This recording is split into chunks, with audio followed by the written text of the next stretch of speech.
ભાવનગર જિલ્લામાં સ્થાનિક સ્વરાજ્યની ચૂંટણીને લઈને તંત્ર સંપૂર્ણ સજ્જ બન્યું છે. તો જિલ્લા ચૂંટણી અધિકારી પીબી પંડ્યાના માર્ગદર્શન હેઠળ 9.88 લાખથી વધુ મતદારો માટે મજબૂત આયોજન હાથ ધરાયું છે. સુરક્ષા, જાગૃતિ અને સુવિધાઓ સાથે નિષ્પક્ષ અને શાંતિપૂર્ણ મતદાન માટે તંત્ર તૈયાર હોવાનું જણાવવામાં આવ્યું છે.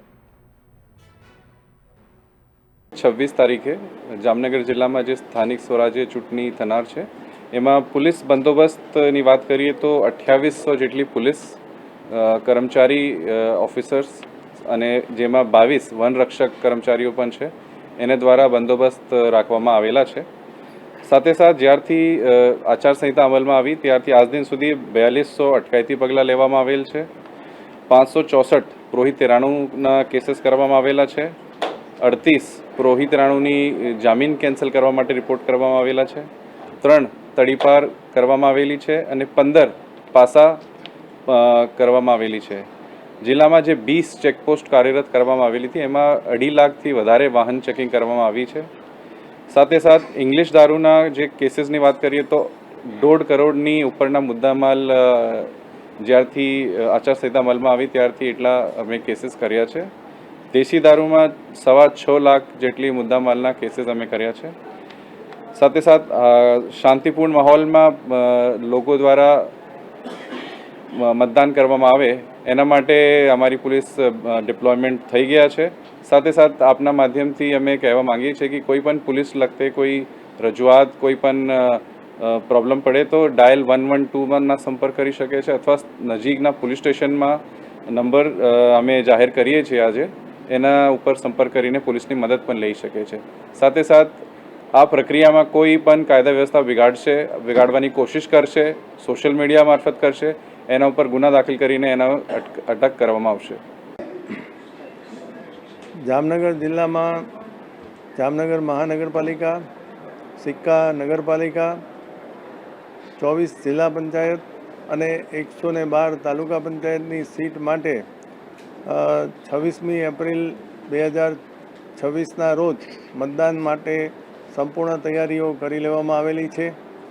આ માટેના રિસીવિંગ ડિસ્પેચિંગ સેન્ટરો મહાનગરપાલિકા, સિક્કા નગરપાલિકા, જિલ્લા પંચાયત અને તાલુકા પંચાયત માટે સંબંધિત તાલુકા મથકોએ નક્કી કરી દેવામાં આવેલા છે.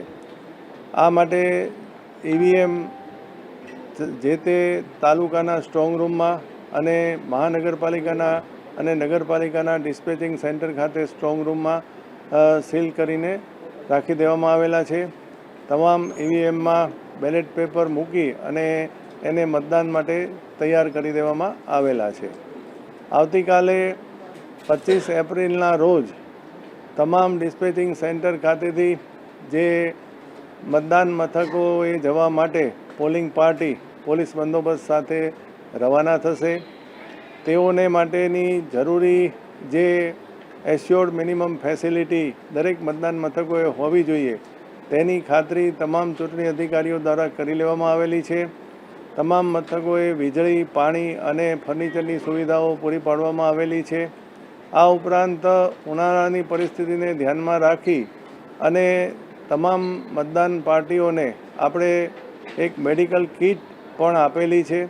રિસીવિંગ ડિસ્પેચિંગ સેન્ટર ખાતે પણ મેડિકલ ઓફિસરની એક ટીમ ઉપલબ્ધ કરાવવામાં આવશે. દરેક મતદાન મથકોમાં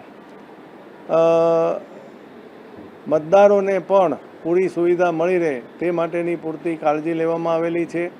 એક મતદાન મથક હોય અને બીજા ક્લાસરૂમ ત્યાં અવેલેબલ હોય તો વૃદ્ધ મતદારો અને બાળકો સાથે આવતા મતદારોને છાયાની વ્યવસ્થા મળી રહે તે માટે અન્ય ક્લાસરૂમ પણ ખુલ્લા રાખવાની સૂચના આપવામાં આવેલી છે.